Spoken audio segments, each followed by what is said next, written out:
Hi, my name is Cissie, and I want to welcome you to my show, Getting Healthy with Sis. I am married to my hunky husband, Matt, and together we own a fitness and nutrition coaching studio in Lakeland, Florida called Restoration Fitness and Nutrition. We have 2 little boys, and I've been a nutrition coach for 5 years, helping countless people to revamp their lives and see amazing results implementing one healthy habit at a time. My passion is to help women just like me realize they don't have to be a victim to poor eating habits and poor health. Instead, through proper education and empowerment, they can take control of their health and live the healthiest and happiest life possible. As you tune into my show, I promise you're going to learn new things about your health. You're going to be inspired to take action towards your goals, and you're going to have a ton of fun along the way. Hello there, and welcome to Getting Healthy with Sis podcast. I am so glad that you're here, and I cannot wait to kick off this podcasting adventure with you. So I wanted to take a little bit of time today in our first episode and just let you get to know me a little bit more. I want to share some of my story with you and let you know how you can relate to me as a human being, okay? So we're going to take things back a little ways and start with my upbringing, okay? So I was raised in a standard American family. I was an athlete. I played I played every sport that was available to me other than soccer. I was not really into the whole running forever and ever thing. I did run track or cross country, but I played tennis, I played fast pitch softball, I played volleyball, I played basketball. I loved basketball. But when I, even backing up a little bit further, when I was a little girl, my older sister was a ballerina. And so when it came time for me to kind of get in activities, my mom was like, okay, well, you're going to do ballet. And let me just tell you that that did not keep my attention. I was just no, it just didn't keep my attention. And so I think from there we tried gymnastics, and I was like, I have seen the gymnasts and the Olympics on TV, and they run and they jump on these bars and they do flips and they do the vault and all of this stuff. And so, my mom got me a leotard and I started gymnastics, and I was like, I am going to do that. That is who I am. I'm on those bars, swinging, doing all the things. And I remember being in gymnastics and being like, this is so dumb. Jump on the trampoline, sit in a circle on the trampoline, do a forward roll. Guys, this is not what I had in my mind. And so I remember after my first time doing gymnastics, I was like, Mom, this is not going to jive with me. And I didn't know as probably a 5-year-old that okay, well, Cissie, you actually have to keep going for a little a few years before you learn how to do back handsprings, but I was just I'm not really into this. And so it was at that point, maybe a year or two later, that my parents enrolled me in basketball. And let me just tell you, I found my match. Okay. So I remember, playing basketball, and I loved it. I loved being aggressive and running and, shooting and playing defense. And I remember I just have a vivid memory of me, it was probably a 6 or 7-year-old, seeing my parents in the stand, and they were like, Cissie, stop touching everyone. You have 4 fouls. And I had no idea what was going on, but they were like, you're going to foul out. Don't touch anyone else. And so,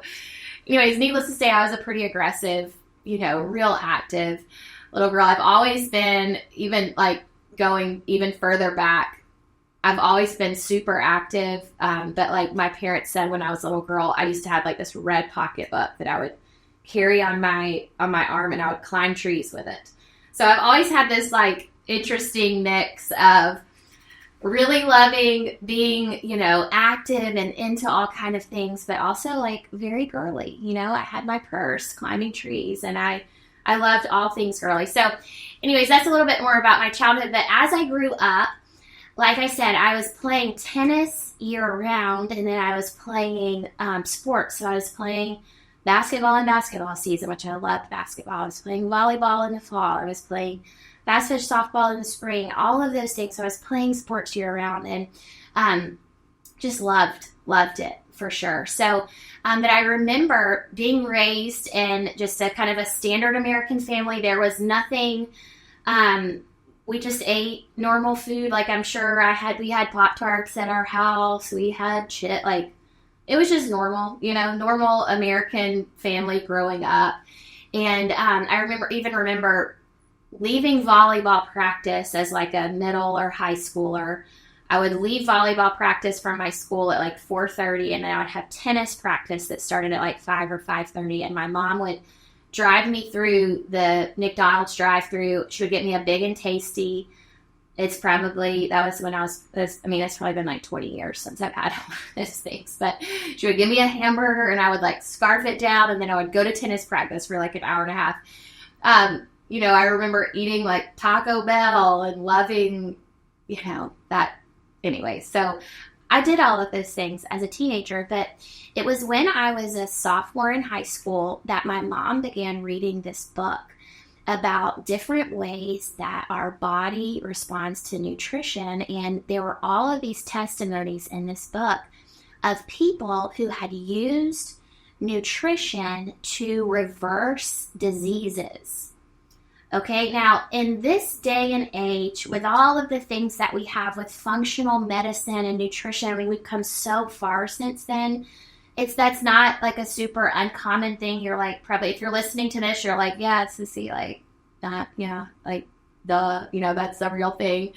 But at that point, when I was 15, 16 years old and my mom began learning about this, it was like revolutionary. I mean, my mom was like going through this like, oh my gosh, like what in the world? Like she was going through this her own personal revolution with health and with food, and living in the house with my mother. I mean, I'm gonna be a recipient of that. And even if you're a mom listening to this, I'm going to do further episodes on this, but like what you do as a mother, your family is a recipient of what you are doing and experiencing and living and how you are acting, especially when it comes to your health. Your family is naturally going to receive that, whether it's good or bad. And so this revolution that my mom was going through, and just, she was just kind of, oh my gosh, like, what? I had no idea that, food was so powerful. Either it has the power to heal us or to harm us. It was just a new concept.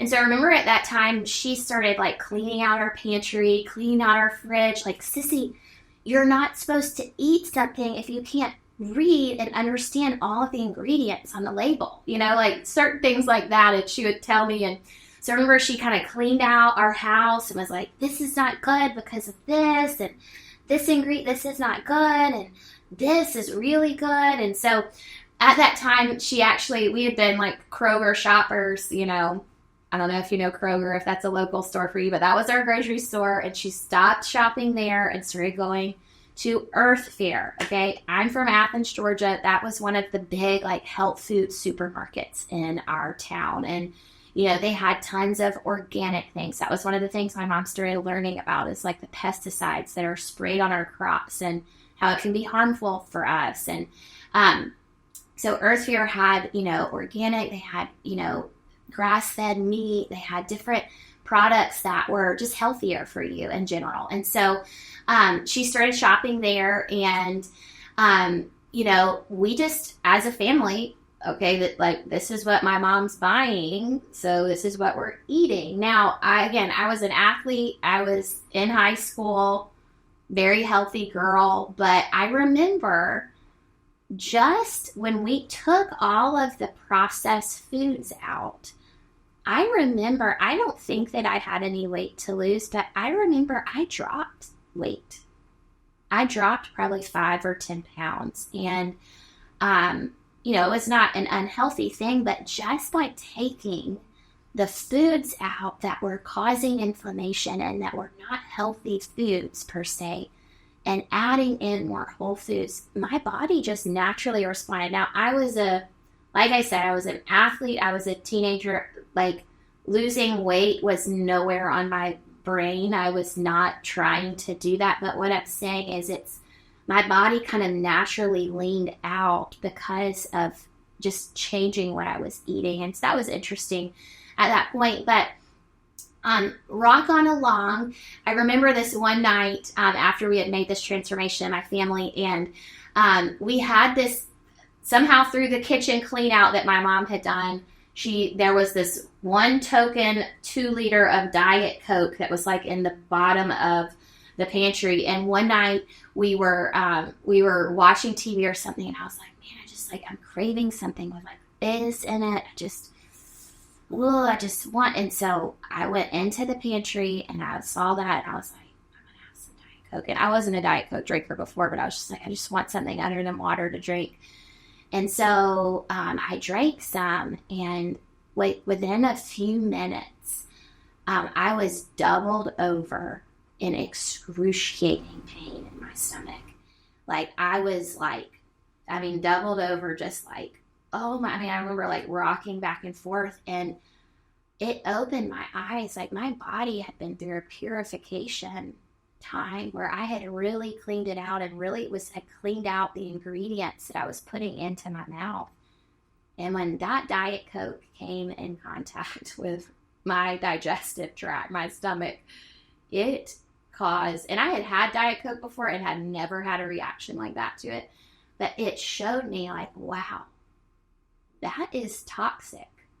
And when the body is kind of cleaned out and is not used to something like that, it, like, my body reacted. And my body has never reacted that way to, say, an apple. Like I've never doubled over in pain like that. And it has happened since then. Maybe we'll get into some of those stories later that has actually happened to me again when I've eaten certain things. But anyway, so that was just like very like, whoa, like it showed me like I don't need to be drinking things like that. It was just very clear.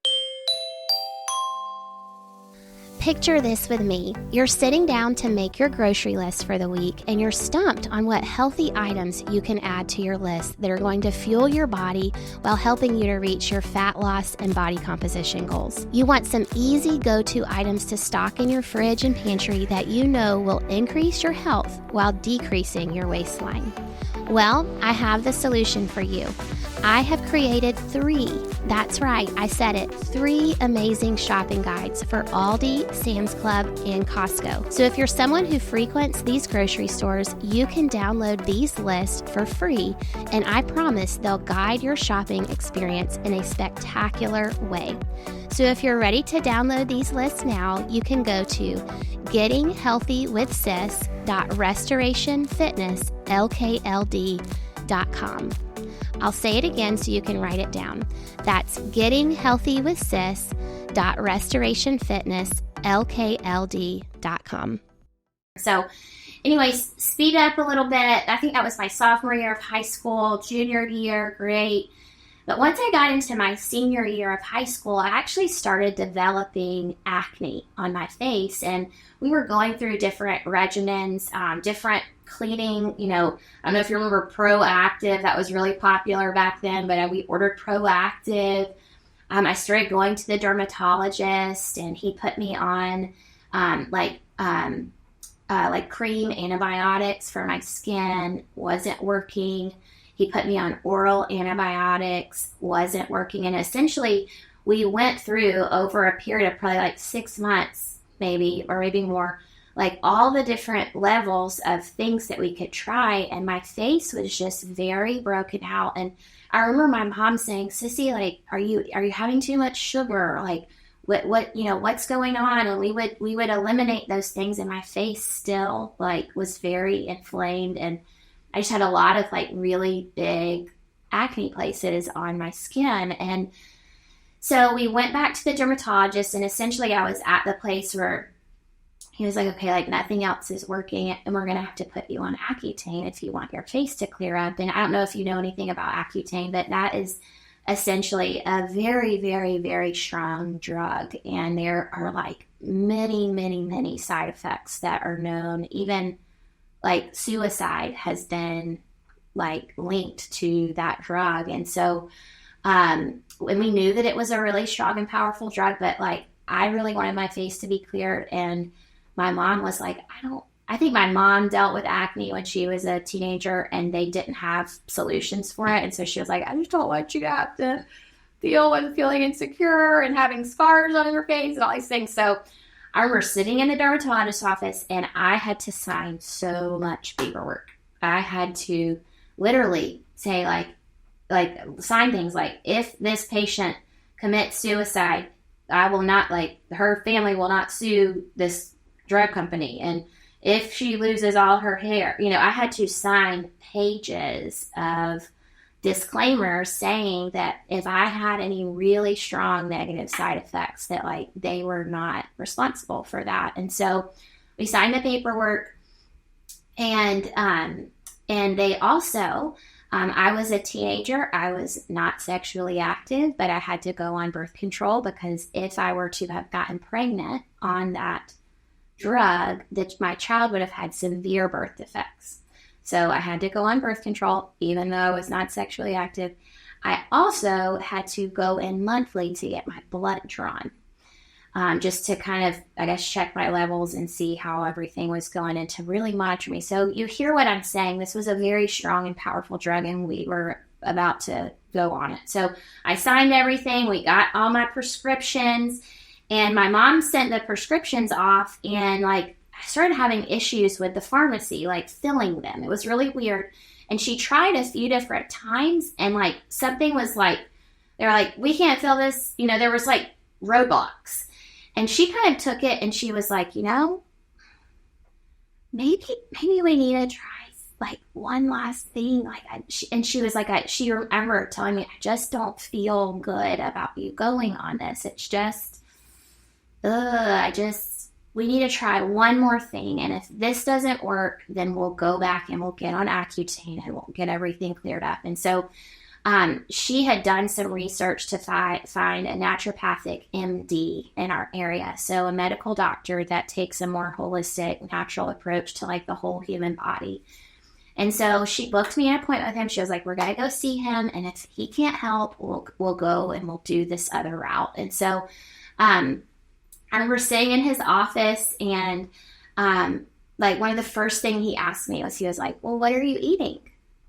And, I'm coming from like being in a dermatologist's office where, they're just looking at my skin and trying to evaluate. And I'm like, why are you asking me what I'm eating? Like, I don't know what I'm eating. Like, and he was like, how are your bowel movements? And I'm like, I'm here for my face. Like, why are you asking me about my bowel movements? And how's your cycle? And so he's like asking me. Now I know like everything is connected, but he's asking me all these questions that happen, and I'm like, it's my face. Can you talk to me? Why is my face doing this? And so he's asking me all these things, and then he explains to me. He said, Cissie, he said, your health is like a cup. And he said, depending on your genetic predispositions, what you have, maybe genetic weaknesses towards, when the water in your cup begins to overflow, it will overflow. And for some people, it looks like acne. For some people, it might look like migraines. For other people, it might look like asthma. But he said, when that water begins to overflow, it shows up somewhere in the human body. So he said, what my job is to help bring that water level down for you so that everything can calm down and that your acne will then subside. And so I was like, okay, that makes sense. So like, what you got? And so at that time, he said, we're going to do some blood work. This is not like traditional blood work.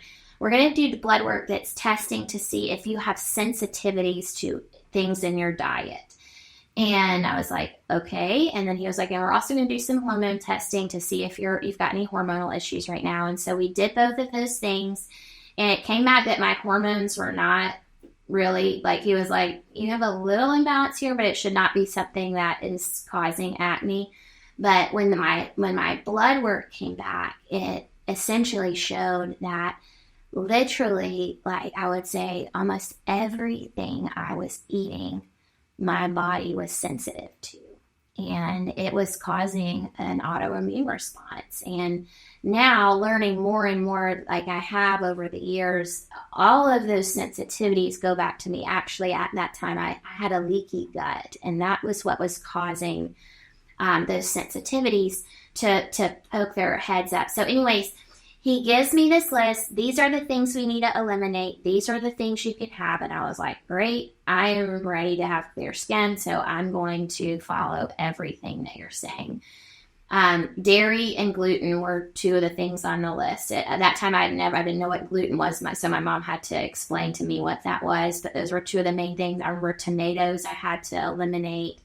There were several things that were like, oh, I eat that all the time. So, I cut those things out, and within a few weeks, like it was maybe like 2 weeks later, my skin was like completely different. It was, and I would say within like a month, my skin was completely clear, and it was amazing.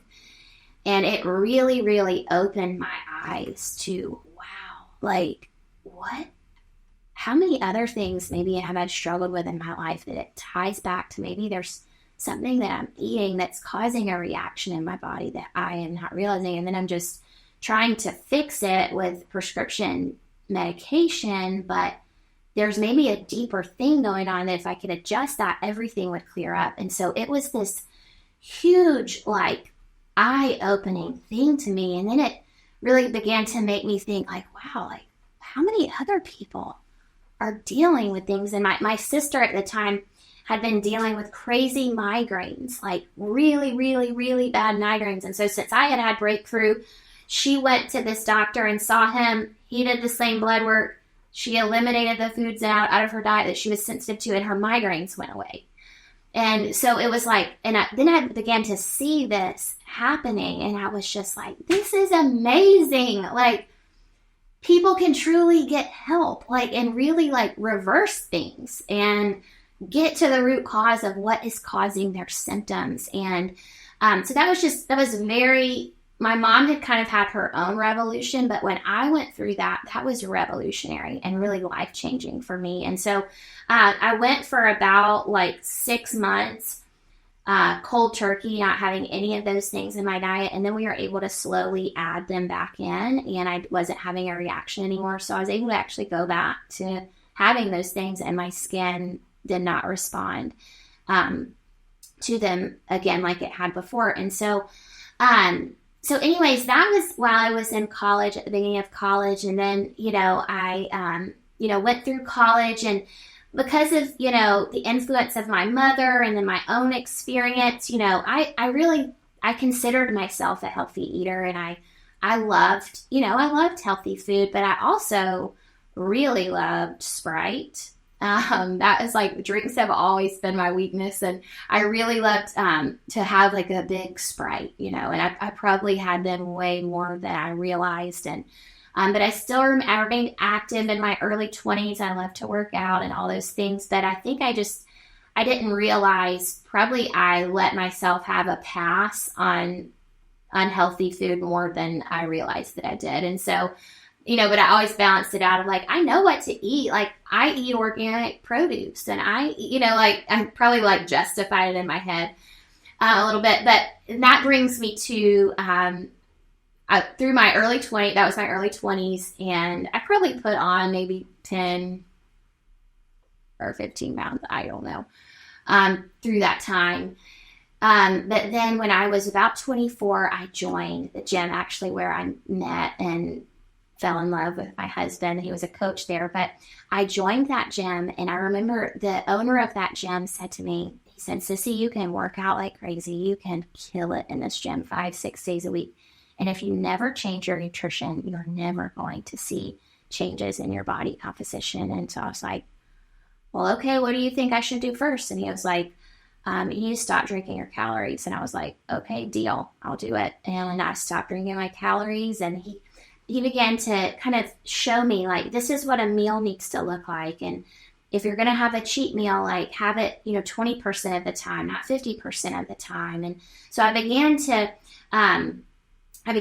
put those things into practice. And again, I dropped weight, like, very effortlessly. I was not trying to lose weight, but it was like, I stopped drinking my calories. I started eating whole foods and knowing how to arrange my plate and prioritizing protein, and, not like, a lot of times it's easy to think, oh, I'm just having a little of this, a little of that, at different times. But it's easy to kind of nickel and dime, like, treat food all the time and not realize it's adding up. But so he kind of taught me, no, you need to like say, you're eating your normal healthy meals, like, breakfast, lunch, dinner, then Friday night, like go out, have a treat meal, have whatever you want, and then like get back to it on Saturday morning, and just be more strategic about those things. So, I began to implement that, and really, like, I began to see changes and began to really, really like fall in love with health in like a whole new way. And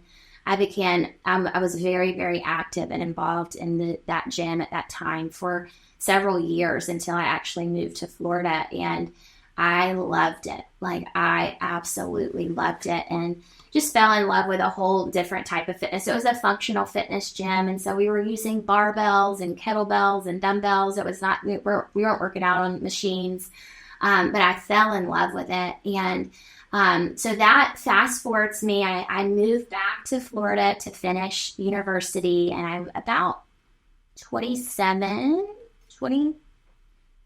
or 27 at the time.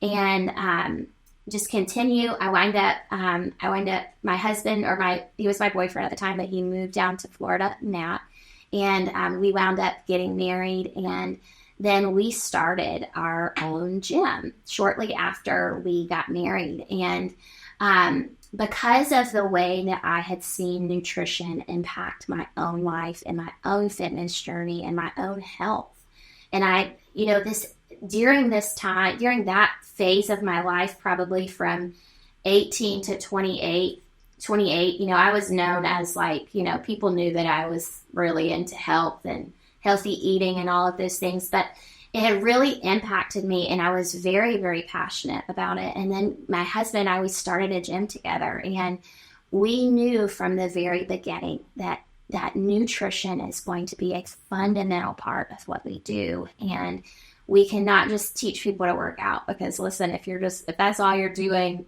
and you're not changing your nutrition, like, your body is not going to be in the best health possible, and you're just going to be frustrated if you're trying to lose weight. And so we knew that that nutrition needed to be an integral part of what we were doing. So at that time, I started seeking out certifications, and I was certified by Precision Nutrition, which is the gold standard for sports nutrition.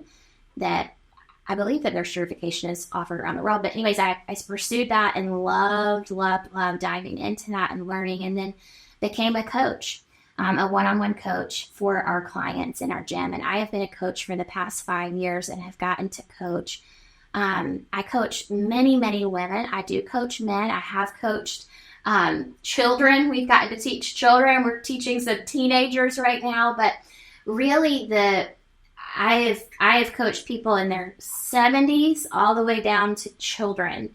And it's really, really been a neat journey. And so today that brings me to this podcast and getting started, and why I wanted to start it. And my heart is really to empower and encourage women in particular, that they would know, like, this is what I need to be doing for my health, and I can do this, and I can join a community of women that are pursuing the same things, and I can have energy. I am a mom of 2, and I am pregnant right now, and I can just tell you, I can tell when I'm eating well, and if I need to step up my game a little bit, because my energy is impacted and my patience is impacted, and it just trickles down into every area of life. So as a mom, my desire is to reach other moms that are in the same phase of life as me, other women that are on their journey of health, and teach them, train them, empower them to know what they can do so they can